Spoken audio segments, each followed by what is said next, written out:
Welcome everybody to Buddhist Center. Hope you're having a great Sunday. Today we're looking at Lama Tsongkhapa's Great Treatise on the Stage of the Path to Enlightenment. Once again, I feel so fortunate to be able to have any idea what it means and be able to discuss it with you. And it's only because of the kindness of Khenser Geshe Wandak that I'm able to even begin to do that in the decade that he spent specifically on the Great Treatise on the Stage of the Path to Enlightenment. Where he elucidated it and made it so clear to us that today, those of you who were there can kind of enhance your understanding of it. And I have a small ability to share with you what I can remember about what he taught and what I've been able to analyze myself and take into my daily life. So that's the kind of purpose for today's class, is to not only look at the material of Lama Tsongkhapa's Great Treatise on the Stage of the Path to Enlightenment. We can always do that. But look at how that material would apply to our daily lives, how we would put it into practice, how we would actually realize these stages, how we would become a person of small capacity, how we would become a person of medium capacity, how would, excuse me, how we would become a person of great capacity, how these realizations would actually come into our mind, how these ideas would be ideas that would be contained in our mind, and our mind would start working the way that these pages in the Great Treatise and the Stages of the Path to Enlightenment say that a realistic mind that's operating in a way that tallies with reality should work. And for somebody who wants happiness and doesn't want suffering, this is how your mind should work. And this is, if your intentions are good, then your physical and verbal actions will be good, and then your results will be good. So your intentions are driving this whole thing. Your mind is driving this whole thing. And the more we can get our minds to think like the pages of the Great Treatise on the Stages of the Path to Enlightenment, the more our minds are creating what we actually want in the future. The more we're leaving those seeds in our consciousness, which will ripen into what we want them to ripen into. And that is happiness, and eventually a complete freedom from suffering and bliss. But in the meantime, we're going to need the causes and conditions that will be necessary for us to practice Dharma in lives to come. So if we aren't able to achieve an abiding or a non-abiding nirvana in this lifetime, we're going to need to make sure we're set up in the future. So if our minds aren't working like it says they should be in the small scope section of the Great Treatise on the Stage of the Path to Enlightenment, then we can't ensure that our next life, where we will still need to, work on our spiritual condition if we haven't succeeded, success being liberation. If we haven't really made our mind think like that small scope practitioner, then that means that the potential for us to be a worm is there, very great. And the potential for us to be a hungry ghost and a potential for us to end up in a hell realm is very great, because most of us won't even touch the truth or engage in the truth. And most of us will never even succeed in realizing the teaching shared in common with beings of small capacity. But the only way we will succeed in them is to purely understand them, so that it becomes just kind of part of our inventory of information that we have, and then analyze them to the point that we believe that our success depends upon our mind thinking like this, and then actually trying to get our mind more and more to think like what we've landed on from our analysis it should think like.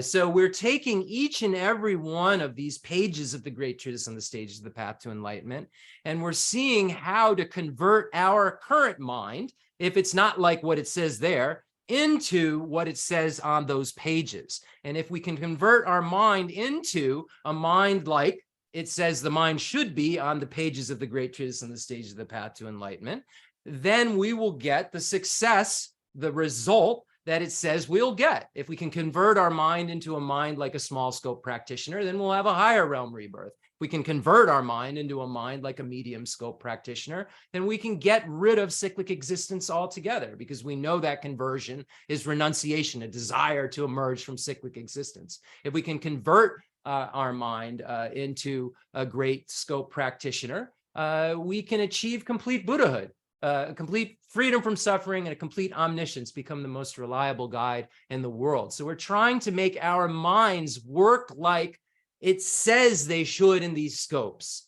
Our minds should know the information in these scopes and should make decisions in dependence upon the information that we're finding in here. Make decisions based on the fact that, oh, I'm moving so quickly towards birth, aging, sickness, and death, etc. So should I be making decisions if I could possibly die tomorrow that are based on gathering things for this life? Or should I be trying to gather things that will ultimately cause me future happiness, future good conditions, and future potential to keep engaging in a path that will get me what I really, really want? And that's to end the suffering altogether and to have happiness forever in a complete blissful state. And none of those things are available in cyclic existence. None of those things are available. And when we have a mind that craves cyclic existence and can't differentiate between cyclic existence and samsara at a conventional level, and nirvana at a conventional level, and we don't see how one is better than the other, then our minds don't have any kind of motivation to transform, to start thinking in ways that would be in line with or tally with what these pages say our mind should be like. And we shouldn't say, oh, we should just, be brainwashed by these pages. It'd be great if our minds would allow ourselves just to do that. But if you don't establish through analysis that this information is accurate, through logical analysis, you can memorize it and try, this is how I want to be so badly. I want to have it. But if you haven't realized it yourself, and if you haven't come to terms with what the Buddha believes through critical analysis and through science and reasoning is true, then you'll just stack information. And as Pabunka Rinpoche says in that short letter, you'll have a correctly assuming consciousness that sits there, shakes backwards towards doubt, and then ends up back at wrong view. So we have to analyze this information so that it converts our mind, so that our mind transforms into these pages. And our mind won't do that just through like simple reading and brainwashing. We're smarter than that.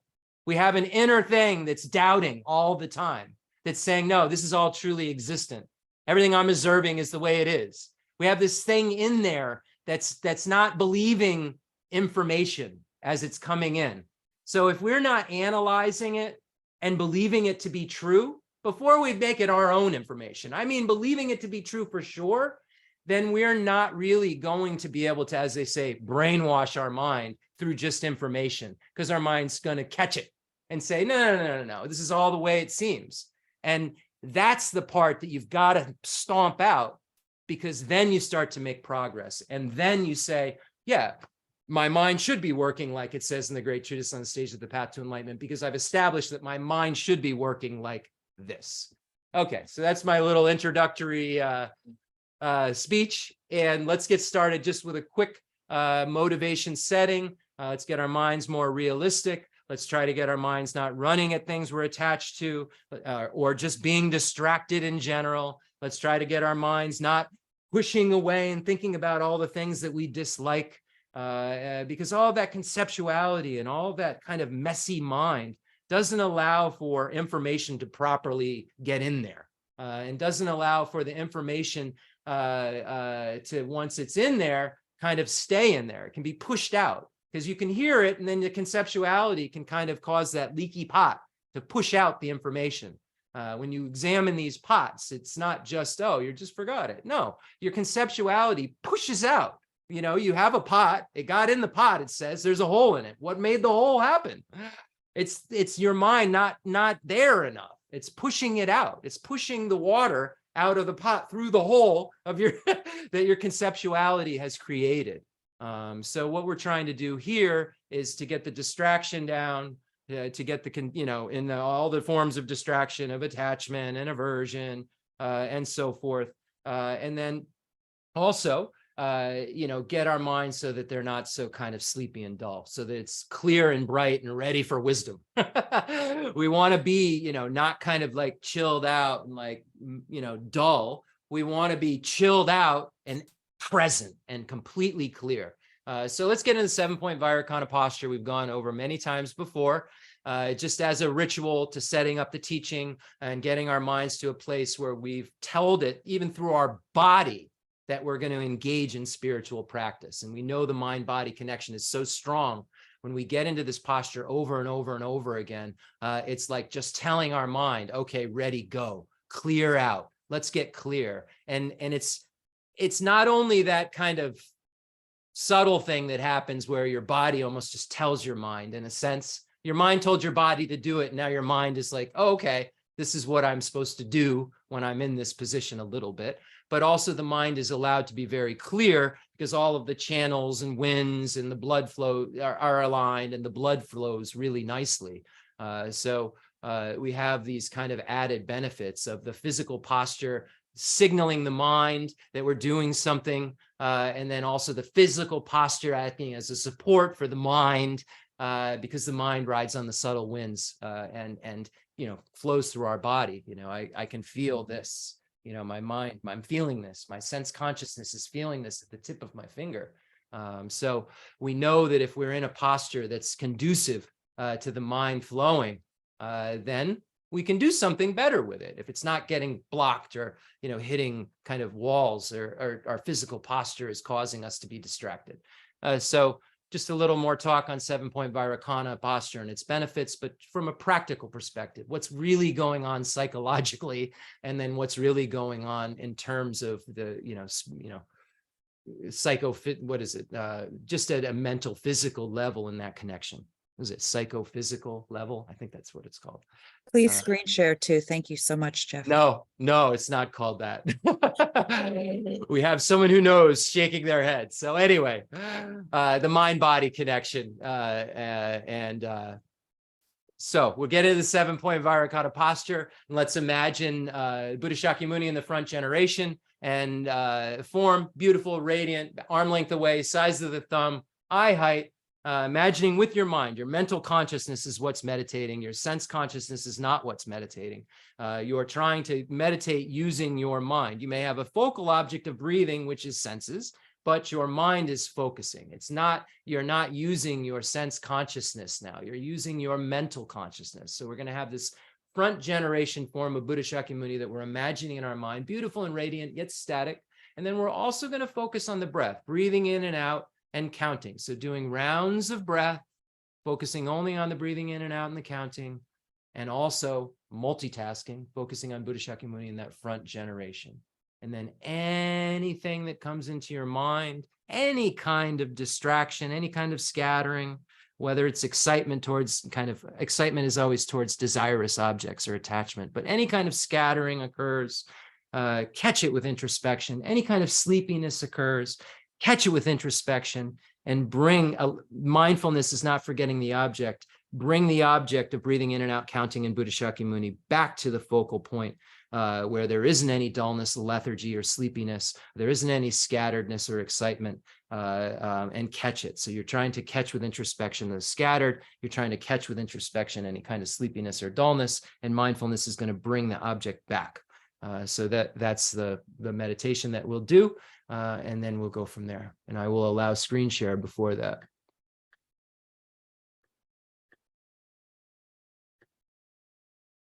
Screen shared enabled. Okay, 7-point Vairocana posture, breathing in, breathing out, counting, front generation form of Buddha Shakyamuni.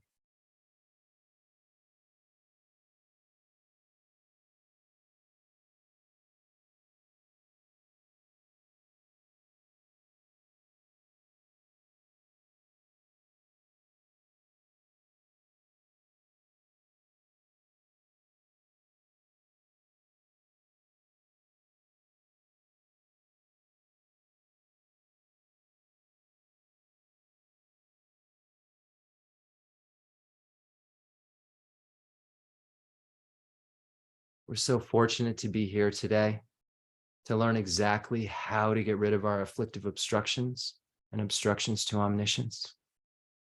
We should set our motivation that we're here today to become Buddhas for the sake of all sentient beings. We're here today to reach our full potential that we will all reach. We all have Buddha nature. We will all become fully enlightened Buddhas in the future. We just have to mature our mind to the state where the adventitious defilements are removed. All of the afflictions are removed. All of the stains of the afflictions are removed. And they can be removed because there's a path that will allow for them to be removed, that will remove them. And we've been presented with that path because of the kindness of Buddha Shakyamuni. We're so fortunate. Rejoice in the fact that we have a precise, uncontaminated, pure path that Buddha Shakyamuni has presented us with, that if we engage in, we can achieve complete freedom from suffering, complete bliss, and we can become the most reliable guides in the universe, just like Buddha Shakyamuni. And we can help every single sentient being to be free from every single type of suffering.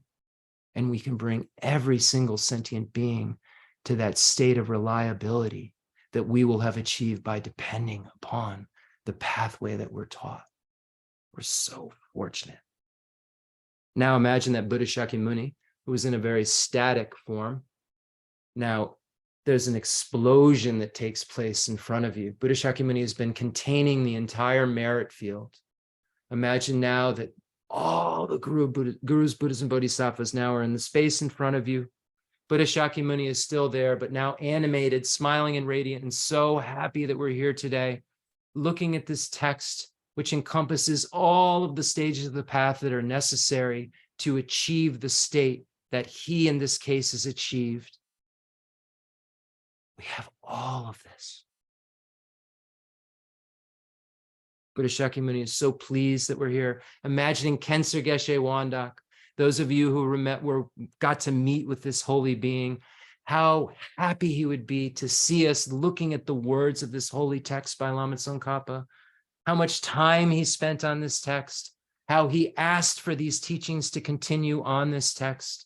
We were all there. We're so fortunate that Rinpoche instilled in us the passion around the Lam Rim that we have. Imagine how blessed, how pleased he would be for engaging in this. Imagine His Holiness the Dalai Lama, Geshe Lobsang Gompo, imagining Ken Rinpoche Losang Gyatso, Khenser Rinpoche, imagining Demalocha Rinpoche, imagining Geshe Dorje Damdo and Umzala Geshe Aga, and Geshe Mala Tenzin Ladrin, imagining Jeffrey Hopkins. So fortunate beings have spent so much time caring for us and making sure that the Dharma that we study is available and clear. We're so blessed. Chado Rinpoche, Lama Zopa Rinpoche, Ani Thupten Chodron, imagining all of these holy beings in the space in front of you, imagining as many as you can, anyone who you consider to be a holy realized being, imagining them there. Imagining all the beings of the extensive deeds lineage passed down from Buddha Shakyamuni to Maitreya and Asanga and Basu Bandhu and Dharmakirti and Dignaga and Vimuktasena and Haribhadra and Gunaprabha and Shakyaprabha, imagining Lama Salimpa and Lama Atisha, and imagining the profound view lineage passed down from Buddha Shakyamuni to Manjushri and Arya Nagarjuna and Buddha Palita and Arya Deva and Chandrakirti and Shanti Deva and Chandrashita and Baba Vega and Kamala Shila, imagining all of these holy beings in the space in front of you. And again, imagining Lama Atisha and Lama Salimpa right there, who combine these lineages in various different ways, imagining the beings of the lineage of blessings passed down, Vajradhara and Saraha and Matripa and Tilopa and Naropa and Losawa Marpa and Milarepa and Gampopa. They truly knew the nature of the mind and shared it with us. So fortunate. Imagining Lama Atisha passing down the holy Lamrim lineage to Drone Tompa, and the three old Kadampa lineages with their varying degrees of analysis of those incredible texts of the Lamrim and the 5 great texts and so forth, and the Indian masters' works. The holy beings of the Nyingma, Padmasambhava, Sakya Pandita, and Sakya Kunga Nimpo, Sachin Kunga Nimpo, imagining the Kaju lineage, the Karmapas, and imagining the Galupa lineage with Lama Tsongkhapa and Kirtapje and Jelsapje and Panchen Sanandrapa and Basu Chuchi Jetson and Jayan Sheba and Janja Rilpi Dorje and Gonchu Jimmy Wampo and the seventh Dalai Lama. All these holy beings we're so fortunate to have been connected to, because we've received teachings from His Holiness the Dalai Lama, received teachings from Khenso Geshe Wandak, are receiving teachings currently from Geshe Dorje Damdu and Geshe Mala Tenzin Lajin La and Umzala Geshe Aga. We're so fortunate to have these resources in our world. We're so connected to all of these beings, that these beings who have taught us have studied day and night to understand the view of bodhicitta to combine with the wisdom realizing emptiness. Imagine all the beings of the highest yoga tantra, performance tantra, and action tantra, all the beings of the 35 Buddhas, the protector deities, all in the space in front of you. Now we know that we're here to become a Buddha. We know that we want to remove all of the afflictive obstructions and the obstructions to omniscience. And the only way that we can do this is to become bodhisattvas. And bodhisattvas recognize that cherishing others is the way to freedom, and cherishing oneself is the way to misery. And we start to think about how nice it would be if our minds operated more like the mind of a bodhisattva. How would the mind of a bodhisattva operate? What is a bodhisattva thinking about day and night? The bodhisattva is thinking about day and night, becoming a Buddha for the sake of all sentient beings. The sake part is to become the most reliable guide, so that he or she can then teach the truth of suchness to each of those individual sentient beings in a way that they can understand it. This is the complete goal of the bodhisattva, is to become a Buddha, to eventually be able to bring each and every sentient being to Buddhahood. But we know the only way that that can happen is by teaching those sentient beings exactly what they need to hear. We know that the Buddha can't wash away negativities with water, remove suffering with his hands or her hands, or give realizations to sentient beings. The Buddha can only teach the truth. That's all the Buddha can do. And the bodhisattvas recognize this and practice being Buddhas. Practice. And the bodhisattvas become more and more capable of helping more and more sentient beings as they progress along the path, as we're learning on Thursday night about the three moralities. As the bodhisattva acquires more of the accumulations of merit and wisdom, he or she becomes more competent and can help more sentient beings and can teach the truth of suchness to more sentient beings, because he or she can emanate and get to more of them and doesn't have all of the obstacles that we have and that bodhisattvas on the lower levels have. So what could we do? How could we make our minds start to be conditioned, start to be operating like a mind of a being who will be able to achieve Buddhahood? Definitely. It's the only way. The only entrance into the Mahayana is bodhicitta. We have to become a bodhisattva to become a Buddha. How could we make our minds start to work in a way that would jumpstart that process? We imagine, just like in Tantrayana, the results right now. We imagine that we are beings like that. We imagine that we are beings who can bring every single sentient being in the universe here in order for them to hear the truth of suchness, in order to hear exactly what they need to be liberated. Imagine that you bring every being that isn't completely free from the afflictive obstructions and obstructions to omniscience here, and imagine that you've brought them here to hear exactly what they need to do at their individual level to be able to progress on the path, even if it's just the next step to Buddhahood. Imagine that they're all here, all the hell beings, hungry ghosts, animals, humans, demigods, and gods. Imagine that all of the beings in the universe are here, and that you've brought them all here to hear exactly whatever truth of suchness they need to hear. Now we're acting like bodhisattvas. Now we're thinking like bodhisattvas. Now our intentions are like bodhisattvas. Our intentions then ripen into our actions. So that means the more we think like bodhisattvas, the more we will be generous with our hands and with our resources, and the more ethical we'll be. The more we start to think like a bodhisattva, the more patient we'll be with sentient beings, the more effort we'll put in towards helping sentient beings, the more effort we'll put in towards concentration and wisdom. So we start to really saturate our minds with this idea that this is who I want to be. I want to be this kind of being.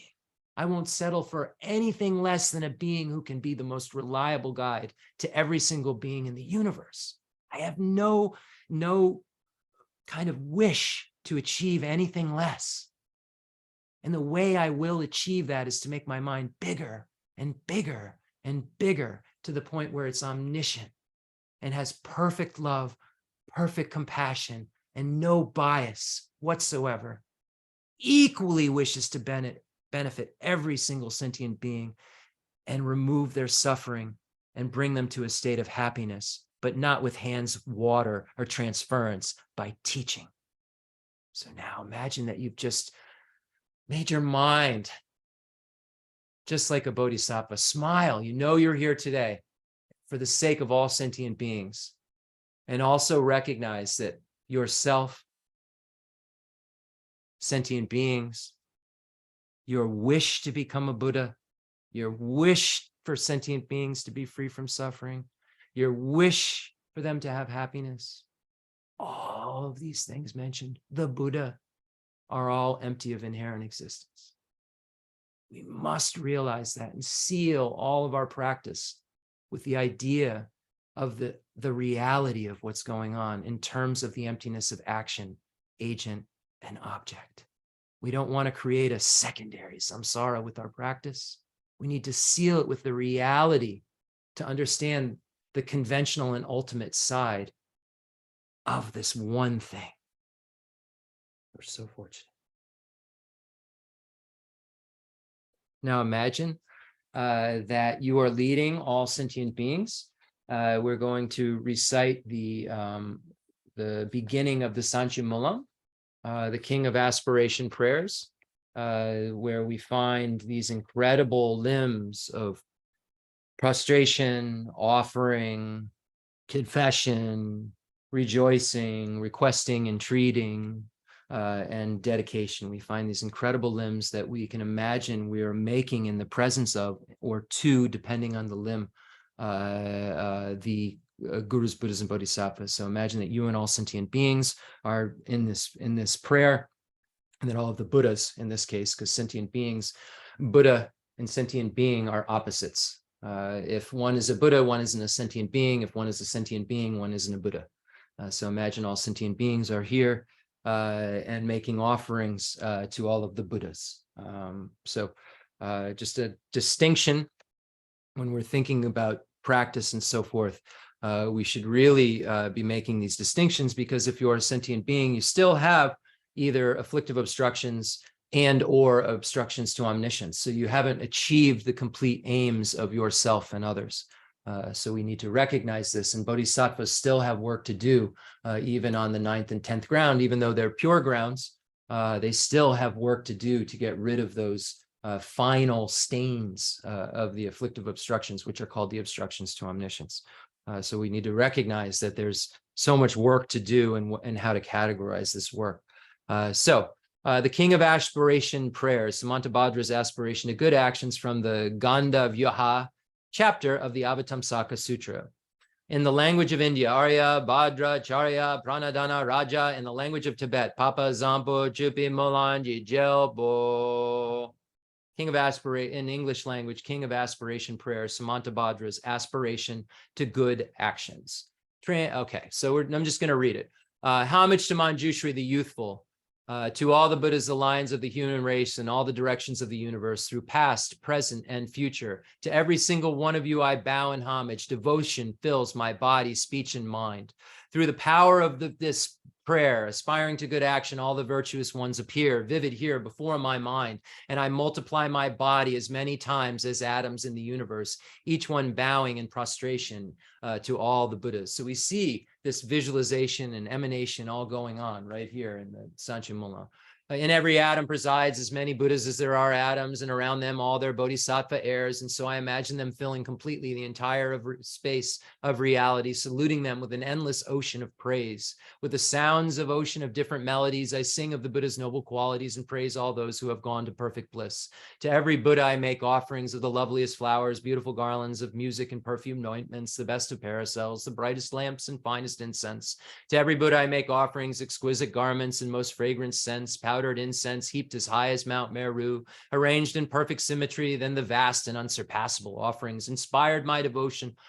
To all the Buddhas, and moved by the power of my faith and good actions, I prostrate and offer to all you victorious ones. Whatever negative acts I've committed while driven by desire, hatred, and ignorance with my body, my speech, and also with my mind, before you I confess and purify each and every one. With a heart full of delight, I rejoice at all the merits of Buddhas and Bodhisattvas, Pratyeka Buddhas, those in training, and the Arhats beyond training, and every living being throughout the entire universe. You who are like beacons of light shining through the worlds, who pass through the stages of enlightenment to attain Buddhahood, freedom from all attachment, I exhort you, all you protectors, turn the unsurpassable wheel of Dharma. Joining my palms together, I pray. To you who intend to pass into nirvana, remain for eons as many as atoms in the world, and bring well-being and happiness to all living beings. What little virtue I have gathered through my homage, through offering and confession and rejoicing, through exhortation and prayer, all of it, I dedicate to the enlightenment of all beings. Okay, now we're going to recite the Heart Sutra, but little break off. Before we read the Heart Sutra, I would like to read something else, and that's the beginning of this book, Meditation on Emptiness by Jeffrey Hopkins. We know Jeffrey Hopkins is a little unwell right now, quite a bit unwell right now. Please keep him in your prayers. So I thought it appropriate to read about why. So the purpose and motivation. It's right at the beginning. I'm only going to read a couple of pages, and we'll do this a bit more. We've been reading this text a bit, and it's so amazing. One of the greatest books ever written in English. I would say all books ever written, not just Buddhism, to humanity. I really feel this way as I analyze this book more and more. I feel this relation to it like the Lamrim Chemo, because it's the Lamrim Chemo's third volume.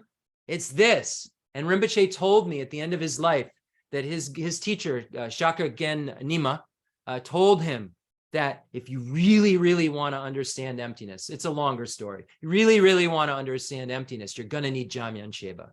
And Jeffrey Hopkins spent his life translating Jamyan Sheba's works.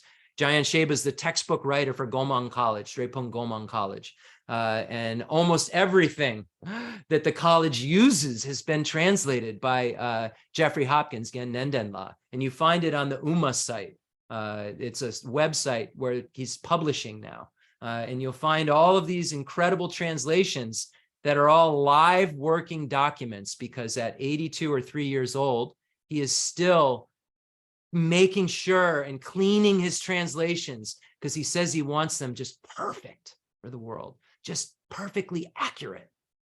So we could all aspire to be so great, really. So the perfection of wisdom, this Heart Sutra, is the condensation of the 100,000 verse, 20,000 verse, 8,000 verse Perfection of Wisdom Sutra.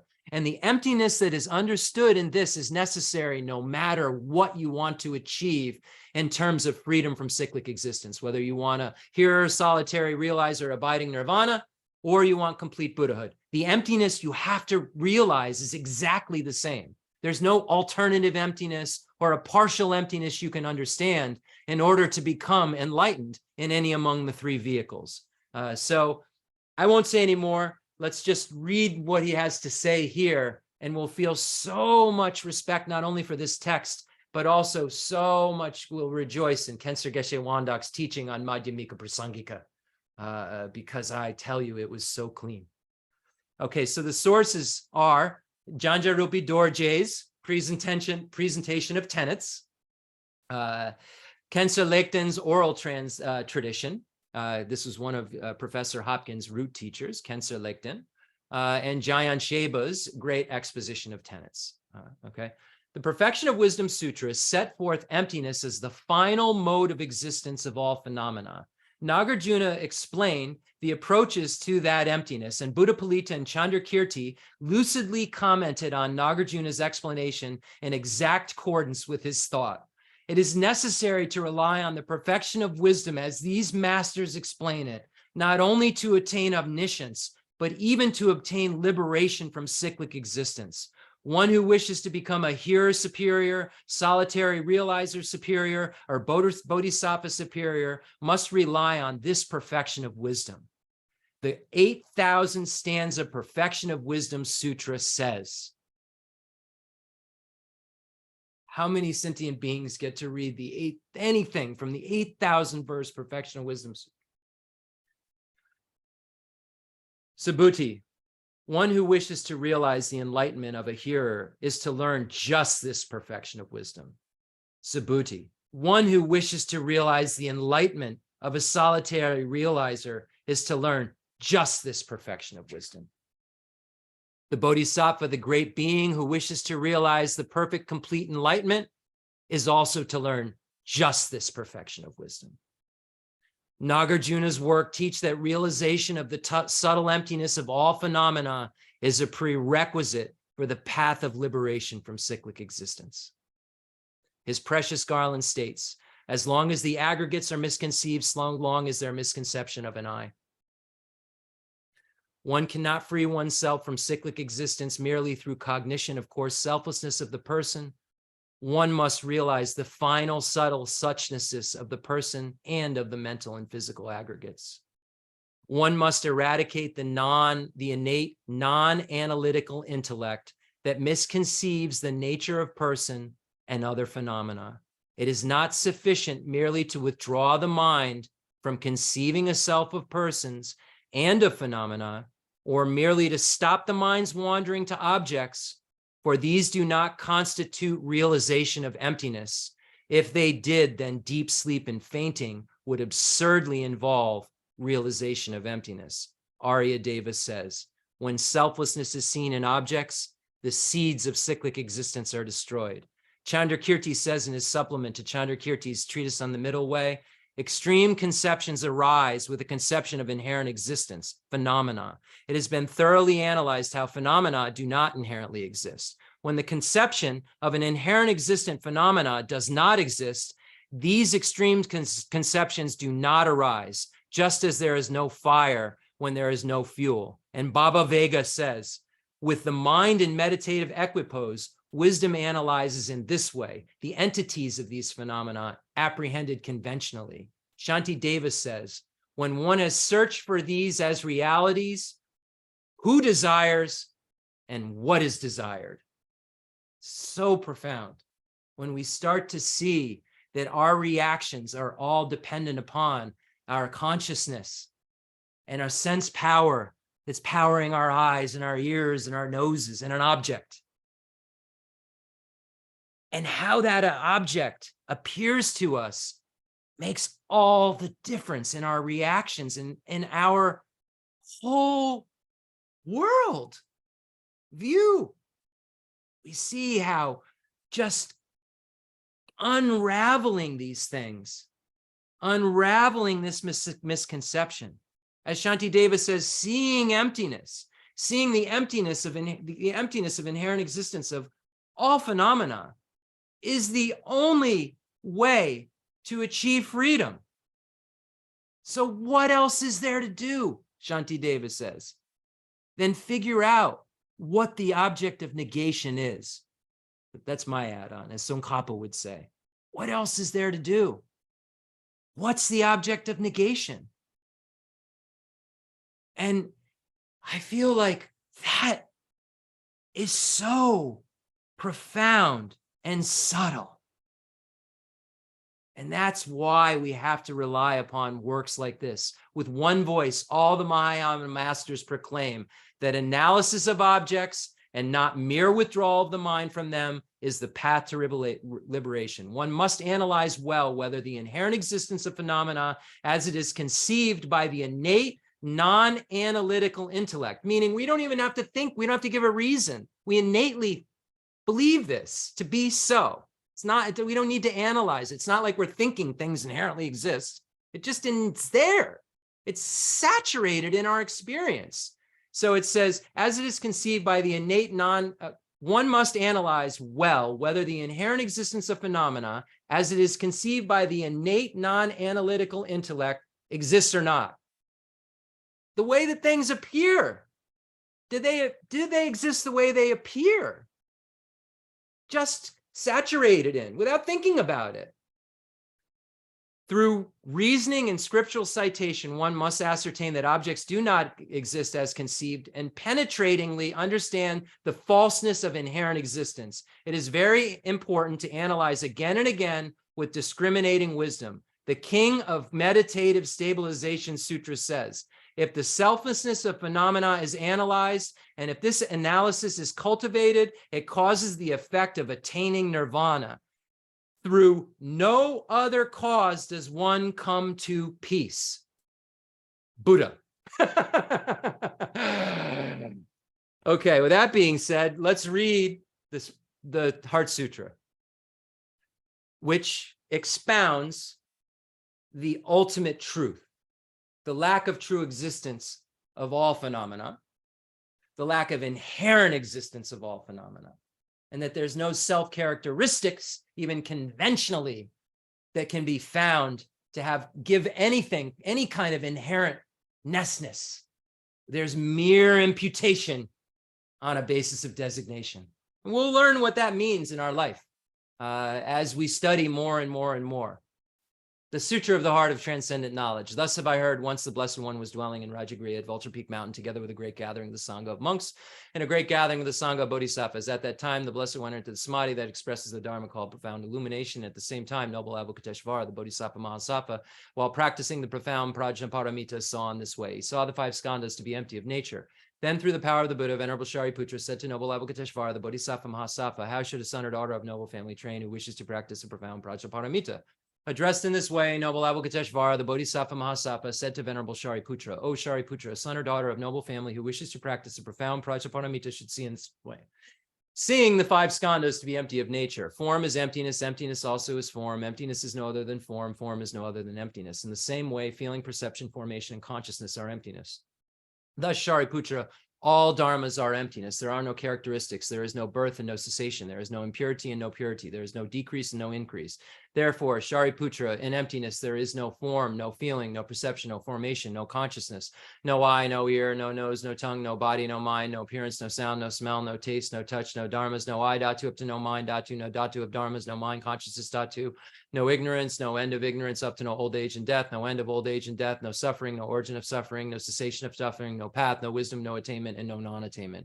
Therefore, Shariputra, since the bodhisattvas have no attainment, they abide by means of Prajnaparamita. Since there is no obscuration of mind, there is no fear. They transcend falsity and attain complete nirvana. All the Buddhas of the 3 times by means of Prajnaparamita fully awakened to unsurpassable, true, complete enlightenment. Therefore, the great mantra of Prajnaparamita, the mantra of great insight, the unsurpassed mantra, the unequal mantra, the mantra that calms all suffering should be known as truth, since there is no deception. Prajnaparamita mantra is said in this way. Teata om gate gate paragate parasangate bodhisoha. Teata om gate gate paragate parasangate bodhisoha. Teata om gate gate paragate parasangate bodhisoha.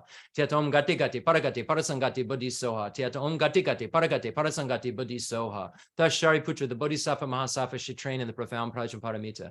Then the Blessed One arose from that samadhi and praised noble Avalokiteshvara, the Bodhisattva Mahasattva, saying, Good, good, O son of noble family, thus it is, O son of noble family, thus it is. One should practice the profound Prajnaparamita just as you have taught, and all the Tathagatas will rejoice. When the Blessed One had said this, Venerable Shariputra and noble Avalokiteshvara, the Bodhisattva Mahasattva, that whole assembly in the world with its gods, humans, asuras, and Gandharvas rejoiced and praised the words of the Blessed One. I prostrate to the gatherings of the Dakinis and the 3 chakras who abide in the holy yoga of using space by your powers of clairvoyance and magical emanation. Look after practitioners like a mother looks after her child. Gala jibe nejo damba ne ngje duju ngai do do jen driba balama ibu shinsi nezon gandro so la shatzelo aga samara de jandara samara ebe aga samara de.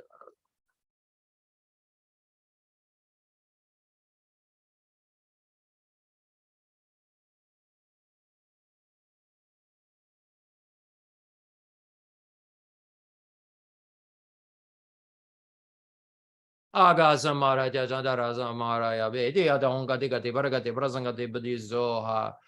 By the truth of the existence of the 3 jewels, may all inner and outer hindrances and adversities be overcome. May they become non-existent. May they be pacified. May they be completely pacified. May all negative forces opposed to the Dharma be completely pacified.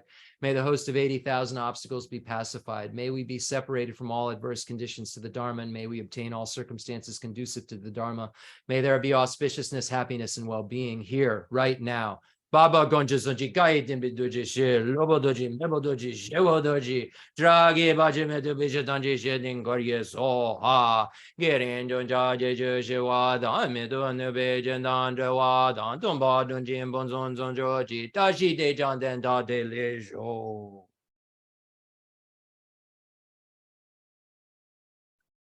Mandala offering a perfect, beautiful, wonderful universe full of perfect, wonderful. When I say beautiful, meaning pure, no thorns in the environment, just beautiful flowers. Wouldn't it be nice if all the roses, I have this thing at our house. We have a lot of rose bushes and they're so nice, but to me, they're not worth it because of the thorns, right? So this environment that we're offering has no thorns. They say that the surface is smooth and beautiful. It's like lapis lazuli, so we're imagining this beautiful, smooth, soft, comfy, beautiful, perfect universe, without any kind of sharp edges or any kind of, just beautiful, whatever that would mean in your mind. Offer that to the merit field. Offer that kind of beauty, whatever that beauty is. And imagine if that kind of beauty existed and nobody had any fear or stress, if all the sentient beings were hanging out in there, wow, how happy they'd be, how they could enjoy that, how they'd enjoy it. So make that kind of beautiful offering of that beautiful, beautiful environment with beautifully happy people. And when I say beautiful, I don't mean physically in terms, I mean the happiness is the beauty of the people. We have to get out of these kind of like crazy ways of thinking and understand that that pure happiness is the pure beauty. So just imagine that we're making this offering of that kind of perfect universe. Fundamental ground is scented with incense and strewn with flowers, adorned with Mount Meru, the 4 continents, the sun and the moon. I imagine this as a Buddha land and offer it. May all sentient beings enjoy this pure realm. Holy Lamas high, wrap the sky of your Dharma bodies in massive clouds of knowledge and love, and let them pour upon the earth of your disciples as we are ready, a shower of rain, the teachings deep and wide. I send forth this jeweled mandala to you, precious Guru. I take refuge until I am enlightened in the Buddhas, the Dharma, and the Sangha. Through the merit I create by teaching the Dharma, may I attain Buddhahood for the sake of all sentient beings. I take refuge until I'm enlightened in the Buddhas, the Dharma, and the Sangha. Through the merit I create by teaching the Dharma, may I attain Buddhahood for the sake of all sentient beings. I take refuge until I am enlightened in the Buddhas, the Dharma, and the Sangha. Through the merit I create by teaching the Dharma, may I attain Buddhahood for the sake of all sentient beings. Sanje jadanza ji janan la janju badu dani jazu ji dagi juje ji bezonanji drala benje sanje jubashu. Sanje jadanza ji janan la janju badu dani jazu ji dagi juje ji bezonanji drala benje sanje jubashu. Sanje jadanza ji janan la janju badu dani jazu ji dagi juje ji bezonanji Drala benje sanje drubar. Whose by great compassion you taught the immaculate Dharma to expel all perverted views. To you, the Buddha Gautama, I pay homage. If you're attached to this life, you're not a spiritual practitioner. If you're attached to samsara, you have no renunciation. If you're attached to your own self-interest, you have no bodhicitta. If there's grasping, you do not have the view. And again, as we talked about last class, if there's grasping, you do not have the view. The view means that you don't grasp at anything, not even a particle, as having inherent existence. Nothing, not the Buddha, not enlightenment, not yourself, but subjectively, you should be able to posit that they exist through mere imputation, that there's externality there that exists, but it's mere imputation. Okay. What time is it? I don't have a timer on my thing anymore. 11:31. Oh, good. Thank you so much. All right. So we are talking about Lama Tsongkhapa, as we've been talking about it this whole time, really. Sneakily. If we look at anything that was said in the last hour or so, or 45 minutes, it's all from Lama Tsongkhapa's surprise. Great treatise on the stage of the path to enlightenment, of course, because we know that it encompasses all of the teachings that Lord Buddha gave and puts them in an order. If there's some detail that you say, oh, well, that's not in there, it's implicitly in there. But, if you really want to start to, get technical, it's there. So what were we talking about? So we've currently gotten through the beginning of the Lamrim. We talked about, how to the greatness of the teaching, the teacher, the teacher, greatness of the teaching, how to listen to and explain the teachings, and then how to lead students through the instruction section. And then we got into the actual small scope, and we went through that and learned about a whole bunch of things, like we have this great leisure and opportunity, and some of the opportunities at least. But unfortunately, death will come and nothing can stop it. And the only thing that is going to help us is what we've learned from the most important thing in our spiritual journey, and that's our teacher. That is what we have to really understand. And I think I said it last time, but I think it's important that even some practitioners of other traditions and so forth that do, there was a really great practitioner talking about how they went into their first retreat, trying to do a Bardo retreat. And they got very scared, and they knew what was missing was the reliance on the teacher. They knew that they didn't have enough connection with the teacher to really do some of the more advanced practices there, where you would be able to be kind of held with mind protection by the teacher. So, we really have to start from A and then move on to B and then move on to C. And it isn't just, it begins with the teacher. We need to have a reliable teacher who can give us good information. But then we really need a reliable teacher who can then bring us through various stages and answer our questions. And when we come into problems in our meditation, they have solutions, or they can guide you to solutions and so forth. So it's really important that we land always back at that point, that we need a teacher. We need a teacher who's qualified. What a qualified teacher is very much outlined in the Lamrim. And if we want to really understand the teachings that move through the small scope, and really want to, at that time of death, be connected to in a way that will kind of ensure our safety into our next life, that connection with the teacher is so indispensable. We went through the small scope, and of course, in the categories, we went through about future lives and karma and refuge and so forth, four opponent powers. So we covered that. And now we get into the medium scope. The small scope, we were concerned about not going to the lower realms. And the medium scope, we see that even the higher realms stink. And we've gone over why they stink, and that they have all these various types of suffering, and that we're still bound to this process of continuous forced lack of freedom, and lack of freedom is misery. So we learned this when we started to understand what the identification of renunciation, identifying the mind intent on liberation, is the technical category in the Lamrim Chemo. But we've started to identify this mind that wants to day and night get out of cyclic existence, and why. So now Lama Tsongkhapa in this section convinces us of the fact that we should get out. So we kind of pinpointed what a mind, that has this idea that wants to get out would look like. It would seek this transcendent liberation. And now we're going to be convinced of the fact that we should generate this mind that wants to, seek transcendent liberation day and night.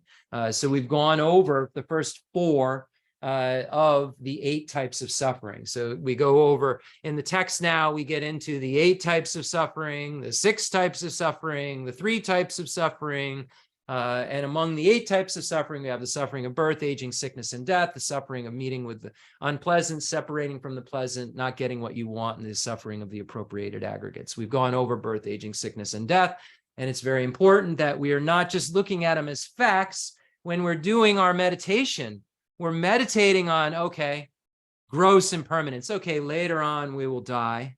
But right now we're moving so quickly towards that time when we don't know what it is. We're moving so quickly. If we're not sick right now, we may wake up tomorrow morning with COVID. We may wake up tomorrow morning with a terminal diagnosis. And we're doing our meditation that we're moving so quickly towards, are we sick or more sick? Are the sickest and dead? And then when we're moving so quickly in this process, we're going to have another birth.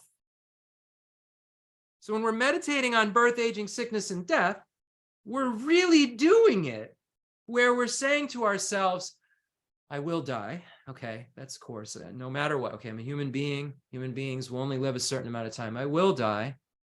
And I will become sick if you're not already sick. Or if you're sick, I could see I'll get sicker. I mean, that seems like, but am I thinking that I'm moving as quickly as I am in those directions? Am I thinking like tomorrow morning I could have a terminal thing I didn't know, and then maybe tomorrow night something happens, say an aneurysm, and that's it? Am I thinking I'm moving quickly like that? And if that is the case, that I'm moving so quickly, what does birth look like? So we know we were already born. We're here. Great. Congratulations. You understand birth. You've seen it on TV. The gory process that happened. So what's the next one going to look like? How's that going to work? How will that be? And when you start to think of it in those terms, in the small scope, you're saying, well, I don't want it to be the lower. But then in this scope, you're starting to say, that's not great. How will that birth be? That's going to hurt the mother, hurt the child. There's just all this discomfort and, that's going on, and uncertainty. So you're meditating into your future thing. And now you do a little bit of inventory on how did I live my life? How will my mind be at death? So if I'm moving so quick and that could happen tomorrow, how will my mind be? And what will that thing that I thought was at the beginning now is my future? What's that going to look like? And what that's going to look like is only going to depend upon the instructions that you followed from your teacher. And if you did or didn't, whether you did or didn't, whether you took the medicine the Buddha prescribed, your teacher prescribed, or you didn't. At that time, that's all that's going to matter. So when we meditate on these first four sufferings, it's not just like, okay, now we have the first four. Now let's get the other four and I can memorize them and I can spew them out and talk about them. It's a meditation that we're doing about how we're so quickly moving towards these things and what's going to come next week or next life. What's next? Next week, next life. This is what we start to make our minds so clear on. And when we say, okay, maybe it's next week, well, that's contaminated. Next life, is it contaminated? Well, if next week's contaminated, next week could be next life. And if I'm still contaminated, I get more contamination. I get more cycle of suffering, suffering of change, pervasive compounded suffering of birth, aging, sickness, and death, suffering of separating from the pleasant, meeting with the unpleasant, not getting what I want, and getting more of these bases, appropriated aggregates to have some more fun with it all. And that was me being sarcastic. But seeing all the while, talking about this innate conception of true existence. There's the acquired one where we learn about things that aren't true. But then there's this innate thing where we just aren't reacting with reality right. Nobody had to teach us that to apprehend it, to make this appear and be inherently existent. No one had to teach us to make it appear that way. This is innate, something we've got to undo that just is how we are, how we think. Imagine how hard. It's easy to undo, like if somebody tells you something wrong and then you get some facts to undo it. But think about how hard it is to undo something you don't even know is going on. You can't even pinpoint it. You have to meditate on the wrong thing, get to what a true self is, Lama Tsongkhapa says, to be able to dismantle it. You have to concretize it and then see that it's not possible, because we aren't concretizing it, really. We're just feeling like it is. So then we make it into intellectually what we feel like it is, and then we smash that with a wisdom hammer. That's what we're trying to do. So we're getting our minds more and more tallying with what's really going on. Oh my God, I'm going so quickly towards birth, aging, sickness, and death, another birth. And what's going to undo this thing that's so unpleasant. Wisdom realizing emptiness is the only thing, the only way to freedom, Shantideva says.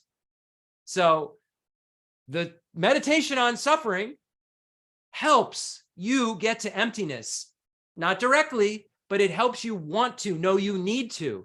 So all of these things, because getting to emptiness, it takes a long time to analyze and study. And, once you get to the truth of it and can really establish the object of negation, sure, then you could realize it, kind of quickly. But the amount of study that it's going to take is going to require you to be convinced that it should be done because there's a situation at hand. And that situation at hand isn't obvious. And it isn't obvious in so many ways.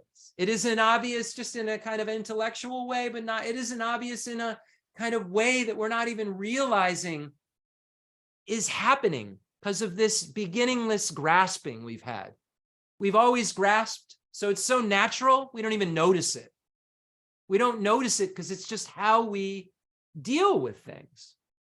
So we don't notice it. It takes us seeing what we're thinking. It takes us building up this thing that we're just naturally kind of thinking is the way it is and being like, oh, I do really think it's this. This is how does it appear to me? It appears really concrete. So you concretize everything, yourself, self, a person, and phenomena. And then you start to see how untenable that concrete thing is. But until you concretize it, there's no way to undo it. You don't know what the object of negation is. The object of negation is an objective, truly, inherently existent, intrinsically existent self of person and self of phenomena. So if you can't concretize what the object of negation is in your mind, how could you undo it? So profound. How Nagarjuna says, if you conceive the aggregates, you conceive the self of person. The aggregates, being phenomena. You can, and you would think, oh, I could just get rid of the self of person problem. But Nagarjuna is saying that you relate to self of person by your hand, which is aggregate. Hand, my hand, Jeff has hands. It's all this interwoven reification of self that's going on with the person, but the reification of self of phenomena is all the same bag. And that's why here are solitary realizers or bodhisattvas who want to become Aryas have to have the same object of negation and the same object of observation for their union of calm abiding and special insight. Same object. And if you are going to get to the point where you're willing to concretize it and then dismantle it and then see how it's not arisen from self, other, a combination of both, not causeless, it's not one with its parts, it's not separate from its parts, it's not dependence on its parts, it's not the basis of its parts, it's not the composite of its parts, it's not the shape of its parts. It just all of these things, that was only 6, I apologize, probably. But we're not of the 7, analysis, but we're really, aren't going to go through the process of getting to the object of negation, believing it, unless we realize we have birth, aging, sickness, and death separating from the pleasant, meeting with unpleasant, not getting what we want, and the suffering of the appropriated aggregates. Because we're going to think this is all just fine, and the amount of effort we're going to need to put in is not.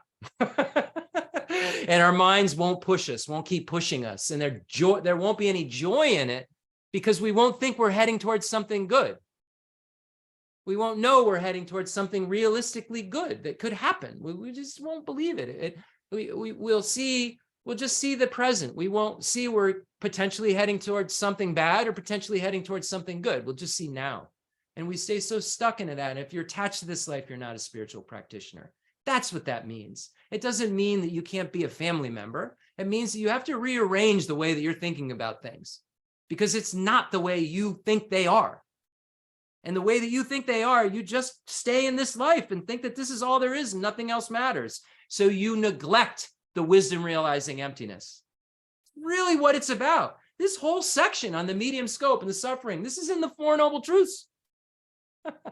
So this is all about getting rid of the origin of suffering. What's the true renunciation? Renouncing the subtle self-grasping ignorance. Because that's the origin of suffering. You want to definitely get out of that ignorance.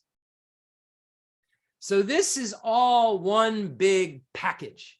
And some of the stuff doesn't seem as fun, as exciting, and as philosophically kind of invigorating, but it's all one big package. And if you can't see it as one big package, if you can't see that they're all instructions for practice, leading beings to a complete goal, then there's no way. It'll just be topics of meditation, and you'll dabble, you'll have some imprints, and you'll have to then be reborn and then eventually meet a teacher and do what we're talking about right now. Why wait?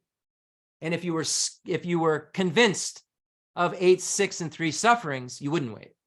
And that's why Tsongkhapa says we got to be convinced of it. And that's why the Buddha first taught the truth of suffering, not the cause of suffering. What we learned a couple weeks ago, because we have to really know to taste the vomit, to know that that tastes bad. I don't want that in my mouth any longer. Like that much. Like you would be repelled by cyclic existence that much if you realized 8, 6, 3 sufferings. You would think of cyclic existence and it would taste like vomit in your mouth. You wouldn't think that, oh, that'll get me happiness. You would think that'll taste like that in my mouth. So you're not tricked. And is everything so bad and so murky and so gloomy? No, but we know what the suffering of change is. So we're being realistic about the objects and the loved ones and seeing that we will be separated from them when we look at the sufferings that we're going to study in the future about separation. The suffering of change is baked in. It's there within the contamination of the object. Okay, so if you're attached to this life, you're not a spiritual practitioner. If you're attached to samsara, you have no renunciation. If you're attached to your own self-interest, you have no bodhicitta. If there is grasping, you do not have the view. I think I said that right. Did I say that right? Okay, good. Okay, let's do the prayer for the flourishing of Lama Tsongkhapa's teachings. What is this weather going to do? It's cold, and then it's hot. I don't know. Do I need like a winter jacket or shorts? That's how it is here on the East Coast of USA. It's very strange weather. Somebody very bright said in another tradition, obviously, that we didn't throw any salt this winter, really. And it's pretty cool. And they're from New York City. They said, my advice to you would be to get out of the way and get right with God. So we could interpret that how we'd like. I found that be one of the things that made me smile this week. So it's Styles P, the rapper. Prayer for the flourishing of Tsongkhapa's teachings. Though he's the father producer of all conquerors, as a conqueror's son, he produced the thought of upholding the conqueror's Dharma in infinite worlds. Through this truth, may the conqueror Losong's teachings flourish. When in the presence of Buddha Indraketu, he made his vow, the conqueror and his offspring praised his powerful courage. Through this truth, may the conqueror Losong's teachings flourish.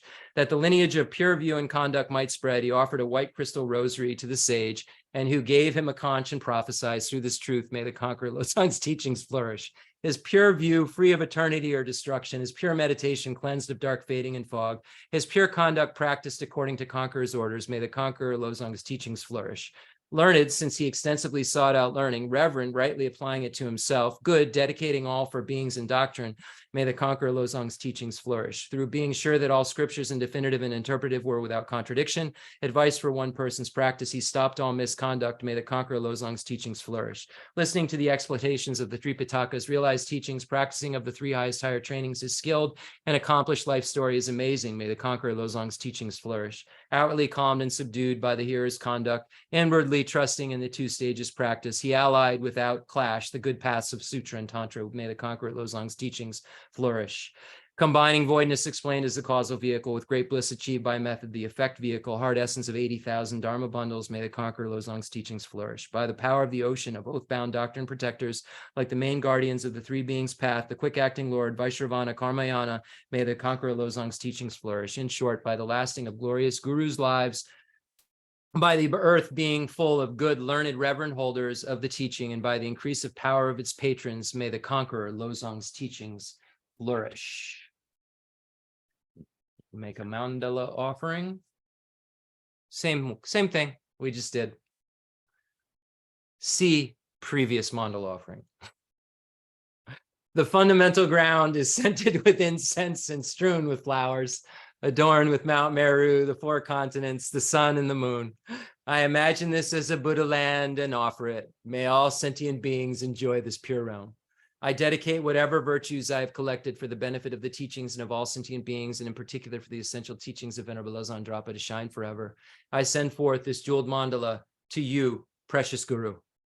Any mistakes that I've made, may they be purified by the mantra of Vajrasattva, imagining Vajrasattva inseparable from our Guru in the space in front of us, imagining white, red, and blue light rays and nectars showering down on us and all sentient beings, transforming into white Oms, red Ahs, and blue Hums, and purifying ours and sentient beings' body, speech, and mind in that order of color, respectively. So imagining that this is all occurring, and any mistakes that I've made, I apologize. They were out of error, and may this Vajrasattva mantra purify that, and purify your ears, taking it in too. Om benza sata samaya manubalaya benza sata zeno bajija dida me baba zutokaya me baba zubogaya me baba anurada me baba zavazedi me brayata savagama zuja me kitam jiyam guru hom ha ho bhagavan zavadata gata benza mame moka benza baba maha samaya sapa ahom ve. May we always be protected by Palden Lamo.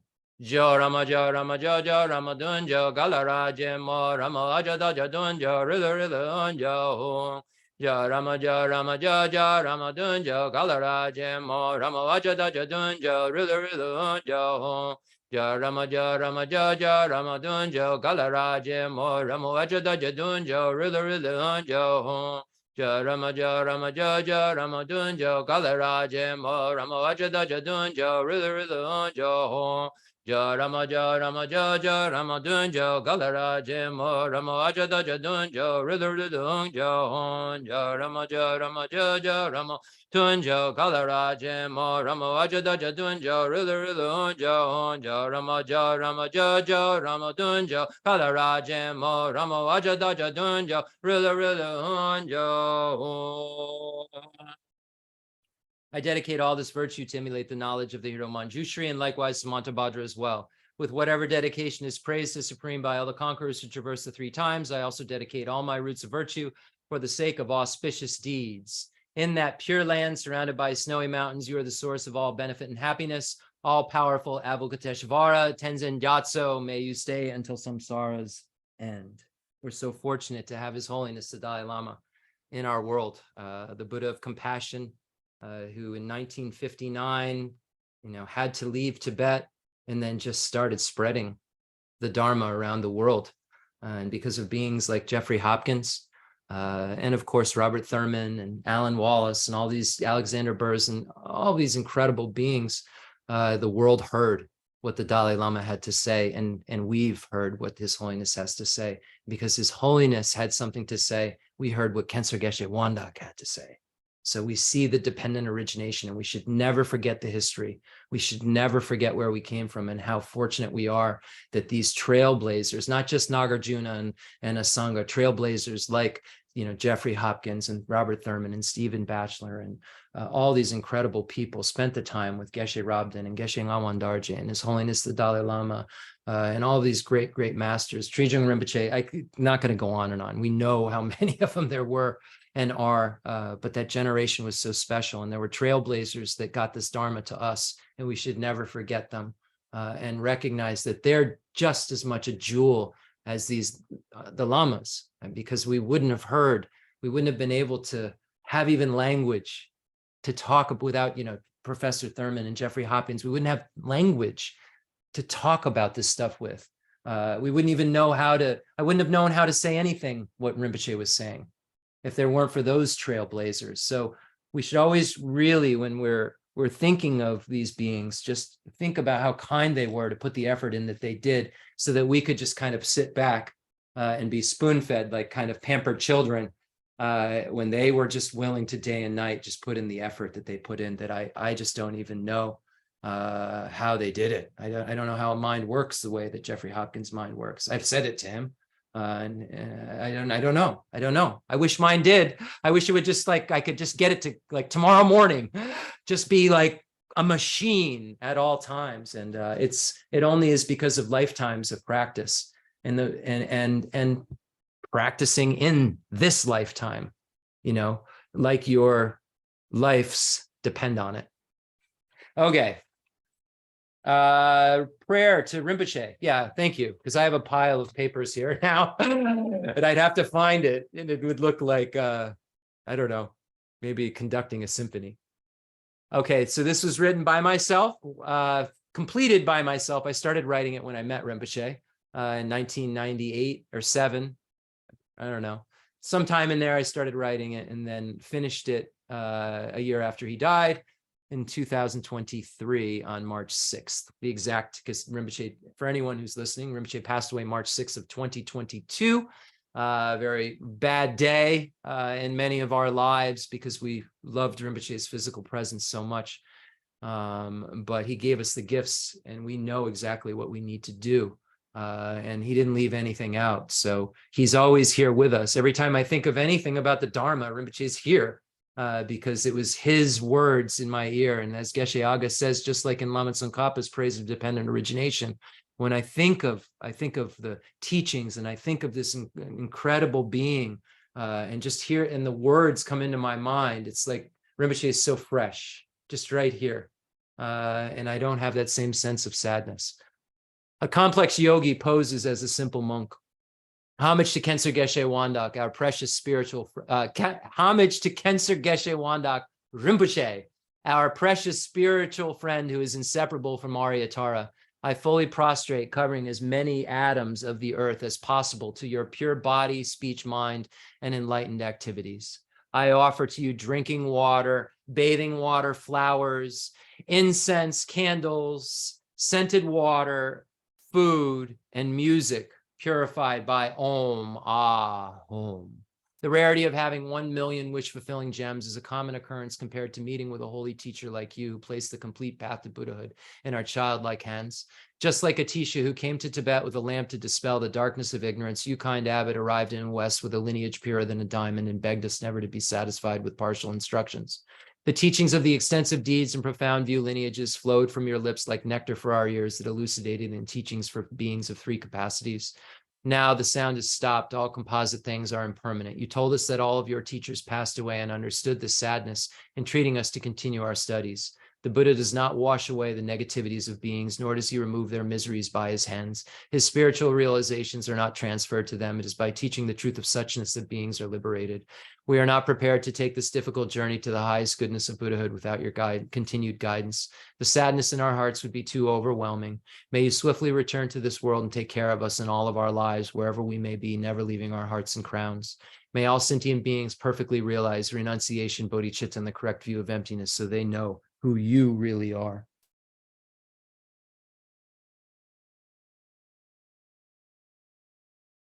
And we know who they really are when we say our lamas is who we will become. So that's why we stamp our mind with these things. Okay, thank you so much, everybody. I appreciate you. So glad to see you. And let's keep living so that we can keep practicing. So let's, pray that all the obstacles to our, longer and longer life are removed so that we can keep practicing, and all the obstacles to our teachers' long life are removed so that we can keep studying, so that we can keep practicing. Okay, thank you.